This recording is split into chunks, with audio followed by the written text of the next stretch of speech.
یہ طوفان اتنا خطرناک تھا جس نے اس طاقتور قوم کو کچھ ہی گھنٹوں کے اندر پوری طرح ہلاک کر دیا اور ان کا یہ پورا کا پورا خوبصورت اور ایڈوانس شہر زمین کے اندر دفن ہو گیا۔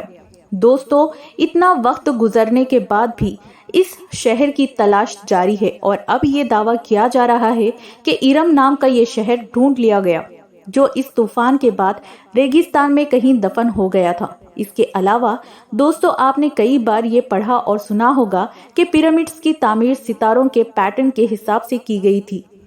کیونکہ اس وقت یہ لوگ ستاروں کو بہت بڑا مانا کرتے تھے۔ یہ سلسلہ مصر کے فرعون کے دور میں اور قوم عاد کے دور میں عام ہوا کرتا تھا۔ اس وقت جس ستارے کو سب سے زیادہ اہم مانا جاتا تھا اس کا نام ہے سیریس اسٹار۔ دوستو، اس ستارے نے اپنے اندر کئی سارے راز دفن کر رکھے ہیں۔ اس کے علاوہ دوستو، بتایا جاتا ہے کہ پیرامڈز کو بھی قوم عاد کے لوگوں نے ہی بنایا تھا، لیکن کئی سارے لوگ ایسے ہیں جو ان باتوں پر یقین نہیں کرتے اور ان تھیوری کو صرف ایک اندازہ بتاتے ہیں۔ دوستو، مصر کے پیرامڈ اور قوم عاد کا تعلق کا پہلا ثبوت یہ ہے کہ جب ان پیرامڈ کی کھدائی کی گئی تو اس کھدائی کے دوران ایک انسان کے ہاتھ کی بہت بڑی انگلی ملی، جس انگلی پر ریسرچ کی گئی اور بات سامنے آئی کہ یہ انگلی کسی بہت بڑے خط کاٹھی والے انسان کی تھی، اور اتنے لمبے خط والے لوگ تو صرف قوم عاد اور قوم سمود میں ہوا کرتے تھے۔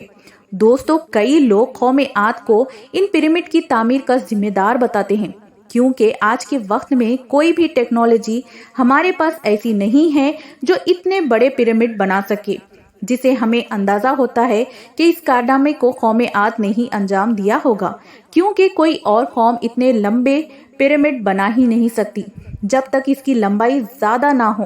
چنانچہ دوستو، 1988 میں جو انگلی ملی تھی یہ دیکھنے میں بالکل بھی کسی عام انسان کی انگلی کی طرح نہیں تھی۔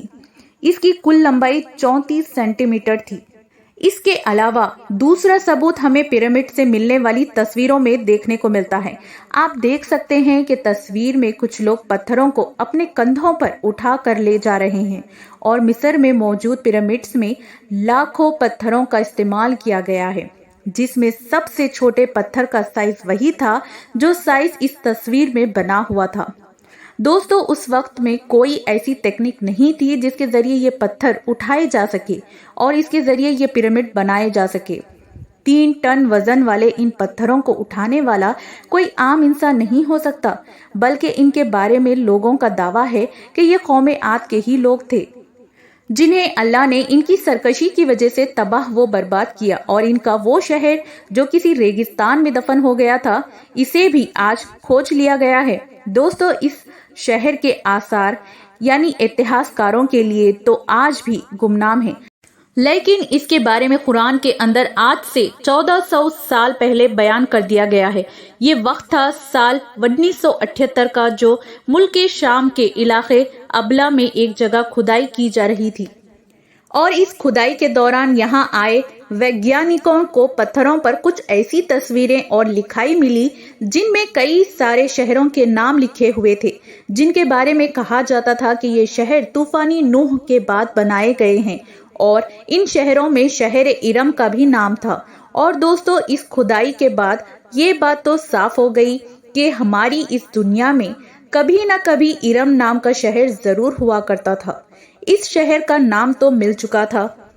لیکن کئی سال تک چھان بین کرنے کے بعد بھی آرکیولوجسٹ کو اس شہر کا کوئی آثار نہیں ملا، اور پھر 1992 میں ناسا کی ایک سیٹلائٹ کے ذریعے کچھ تصویریں لی گئی، جس میں پتا چلا کہ عمان کے قریب ایک شہر کے آثار دیکھے گئے، اور یہ شہر بالکل ایسا ہی تھا جیسے روایتوں میں بتایا گیا ہے۔ دوستو، ارم کا یہ شہر اور قوم عاد کی تباہی صرف ایک کہانی نہیں ہے، بلکہ یہ ایک عبرتناک واقعہ ہے۔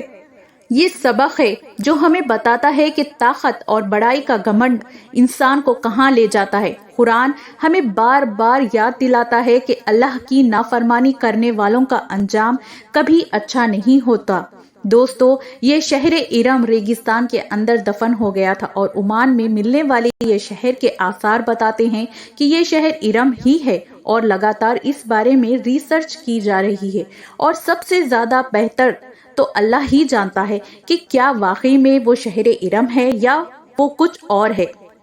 آپ کا کیا کہنا ہے اس بارے میں کمنٹ کر کے ضرور بتائیے گا۔ اس ویڈیو کو لائک کیجیے اور اپنے دوستوں کے ساتھ ضرور شیئر کیجیے۔ ہم ملتے ہیں آپ کو اگلی ویڈیو میں، تب تک کے لیے السلام علیکم۔